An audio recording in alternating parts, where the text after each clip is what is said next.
इस्तकबाल करते हैं।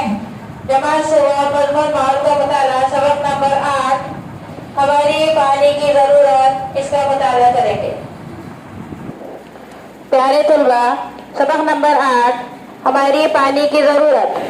बताओ तो भला, ऐसा होता है ना, कभी कभी हमारे आंख से आंसू बहते हैं, इमली को देखकर मुंह में पानी भर आता है, जुकाम होने पर नाक से पानी बहने लगता है, जख्म होने पर खून निकलता है। इससे क्या जाहिर होता है? आंसू, राल, नाक से बहने वाला पानी और खून, इन बहने वाली चीजों में पानी मौजूद होता है। आओ ये करके देखें। एक छोटी सी ककड़ी लो, इसे बड़ों की मौजूदगी में कद्दूकस पर बारीक करो। बारीक की हुई ककड़ी को ताकत से दबाओ। नींबू का एक टुकड़ा लो, इसे ताकत से निचोड़ो। तुमने क्या देखा? ककड़ी से बारीक लच्छोर नींबू के टुकड़ों से रस निकलता है। इससे क्या जाहिर होता है? नींबू और ककड़ी के रस में भी पानी पाया जाता है। हमें प्यास क्यों लगती है? हमारे जिस्म के अफ़ाल मुनासिब तरीके से होना जरूरी है, इसके लिए हमें पानी की जरूरत होती है।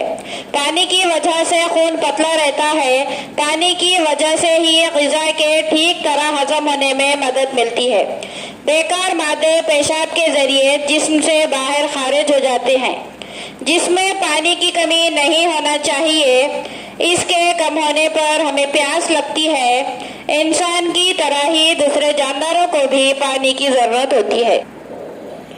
बताओ तो भला, नदी के किनारे पानी पीने वाले जानवर कौन से हैं? पानी में कौन गोता लगा रहा है? पानी भरकर ले जाने वाले लोग पानी किस लिए इस्तेमाल करने वाले हैं? प्यारे बच्चों, अभी जो हमने ऊपर के सवाल पढ़े हैं, ये उसमें तस्वीर में आप जवाब ढूंढो। अक्सर गांव में तालाब पर या नदी के किनारे गांव की गायें, भैंसें, बकरियां पानी पीने के लिए आती हैं। पनघट के पास घास और झाड़ियां उगी होती हैं। जानवर पानी में गोता लगाते रहते हैं। टेढ़ी मुर्गी, माही, बगले जैसे परिंदे भी नजर आते हैं। गांव के लोग पनघट पर कपड़े धोते हैं, घर में इस्तेमाल के लिए पानी भरकर लाते हैं। क्या करें भला? पनघट का पानी साफ रखने के लिए कुछ करना है। प्यारे बच्चों, आगे का सबक हम इंशाल्लाह आइंदा वीडियो में पढ़ेंगे। इस वीडियो को ज्यादा से ज्यादा देखें, लाइक करें, शेयर करें, सब्सक्राइब करें। इंशाल्लाह आइंदा वीडियो में मुलाकात होगी। खुदा हाफिज।